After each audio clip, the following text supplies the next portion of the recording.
It's the business end of the tournament, and the Chennai Super Kings are playing the spoil sport for a number of teams. And today it was a turn of KKR to suffer at their hands. You're watching another episode of End of Days Play, and this is Uninvited Opinions.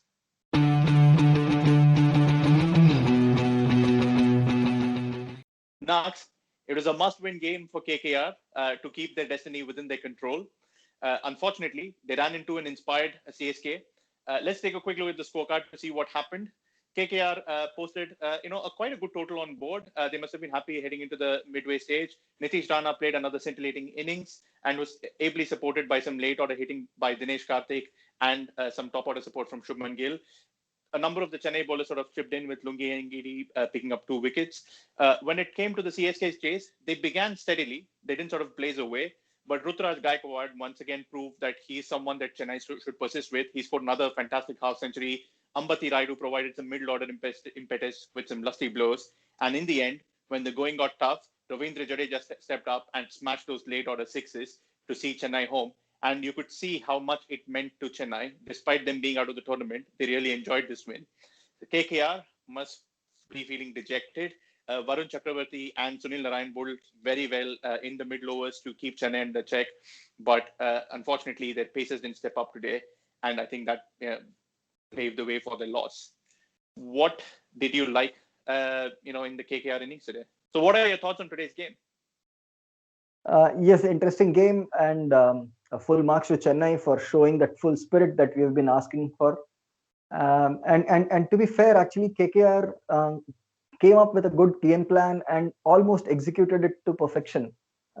So I believe if I have to pick out on something about the KKR batting, it is just that there is no clarity in their batting order even up until the later stages of this tournament.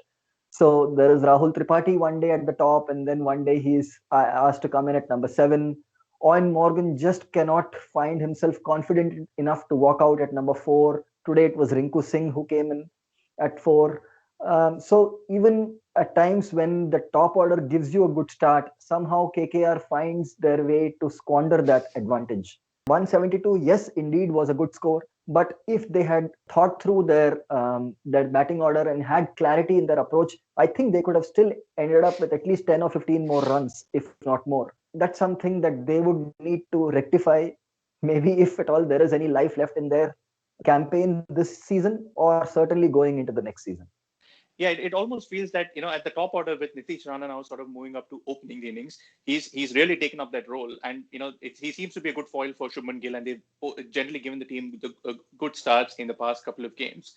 But looking at the KKR batting order, I get the impression that no one wants to bat at, 3 or 4 or 5. Everyone else wants to bat at 6.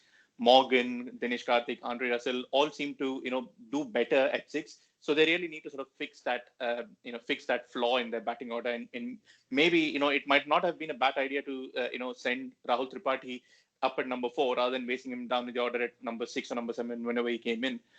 Looking at the Chennai bowling effort, I thought it was a decent effort. I don't think there were any standout, bowling efforts. I think Jadeja was probably the pick of the bowlers, sort of keeping the run rate down to just, conceding just over 6. But it was a collective effort. I think they played with the spirit of, not having to lose anything. I think the pressures off.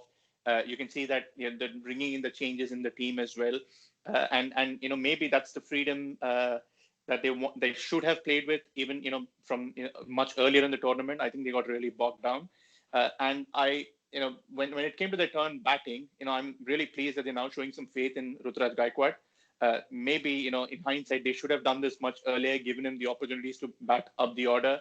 But you can see that if you trust the players in your team, they will deliver. It might take them a couple of games, and he's really proving his quality. And it was together with him and Sam Curran and Mitchell Santner, I think they've got a good core sort of going into next year's IPL. Good core of young players who could form the basis for a strong Chennai team to come forward in future years. Yeah, absolutely. Rituraj Gaikwad's quality was there for everyone to see, and I think the commentators kind of were summing up the technique, the simplicity in his technique, and the crispness of his shots. So indeed, we now understand what must have caught everybody's eye in the CSK management as a young rookie. And now it is only nice to see that all the technique and skills are being put to good use in the middle, and therefore the mental aspects of the game are also coming to the fore for the youngster. So it's very nice.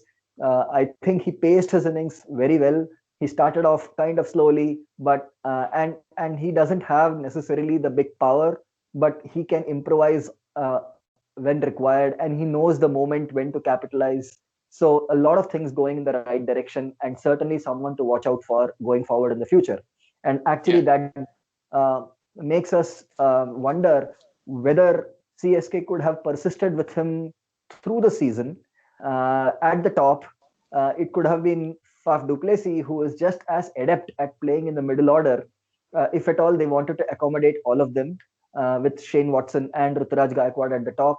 But then all our opinions are now in hindsight. But I believe Chennai, after having seen what these youngsters are capable of, uh, would actually rue the lost opportunity that they actually had in this season.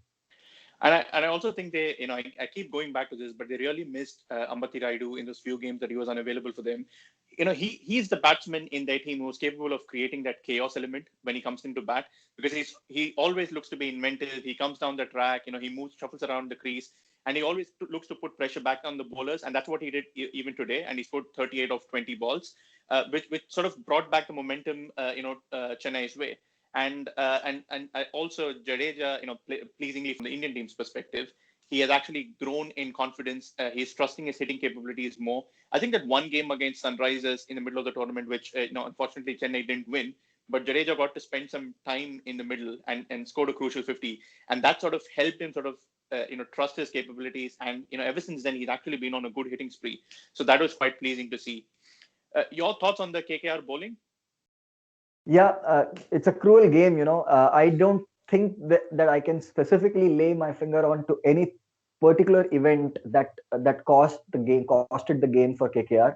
It was just that the Pacers had an off day of sorts. Lockie Ferguson has been among the wickets for them. Today was not to be the case. Not only did he not take any wickets, he actually conceded in excess of 50.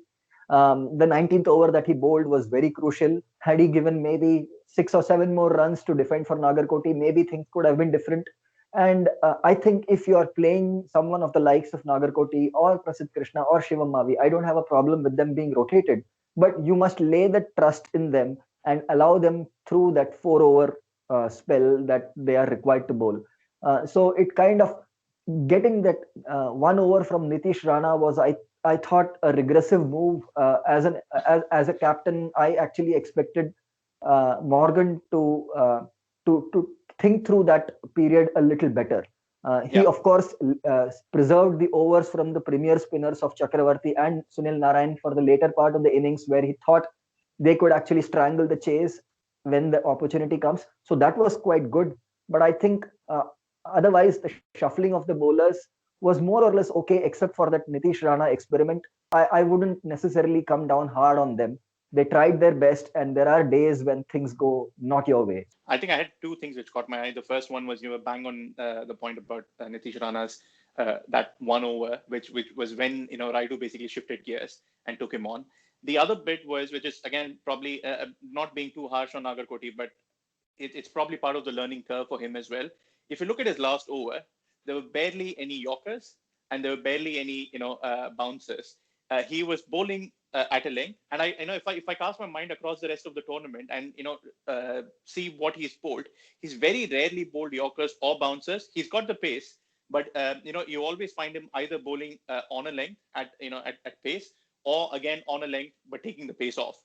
Even the two deliveries that Jadeja hit for six in the final over, he knew that it was going to be on a length. All he had to do was just make sure that he got in position, and when it came his way, he just smashed it out of the park. So probably something for for Nagarkoti to I'm sure he'll evolve as he gains more experience. But I think that's where probably KKR are making a mistake by benching Mavi, because I think Mavi is a more rounded bowler than Prasidh Krishna or Nagarkoti. So I don't know if there are any injury concerns for Mavi, but I think they should be probably playing him. Your choice for the man of the match? I'm undecided, if I'm allowed to say so. I'd say I agree with Rituraj Gaikwad's choice, but I think if anything, Ravindra Jadeja was just as influential in the end result. He had a very steady spell with the ball, and he actually closed the game for CSK. So it's a toss-up between Jadeja and Rituraj Gaikwad. Yeah, really hard to pick between the two. So I'm going to go for both. Looking at tomorrow's game, it's another clash between two teams trying to nail the final playoff spot. Or, I'm saying it's final, but with Delhi's form, you don't know if it's the final playoff spot. Is between the Kings 11 Punjab and the Rajasthan Royals. Both teams coming off, wins in their last games. Punjab are on a roll. Are you going to bet against Punjab? It's hard to bet against them, but the only thing that I would say is they've won 5 games now. If anything, I'm just wondering, are they due a failure? And if that is around the corner, I would, for Punjab's sake, I would hope that is now rather than sometime when they have already qualified for the playoffs. The thing is, if RR manage to topple Kings 11 tomorrow, it becomes a three-way battle between RR, KKR, and Kings 11. Which will all three teams will be on the same points tally. So it will be a three-way chase, and it will further make the points table even more chaotic. So I think for that for that fun aspect, I think I'll be backing RR tomorrow. Well, I think leaving the table standing aside, if I just compare the two teams on form, I think Kings 11, or let me put it this way, RR are slightly lacking on short on bowling quality if you take out Jofra Archer.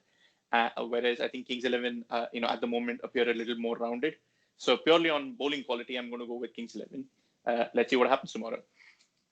That's a wrap on today's episode. Thank you so much for watching. If you like this video, please like and share it with your friends. Subscribe to our channel to keep more videos coming your way. And as always, we'll see you again tomorrow. Until then, bye-bye.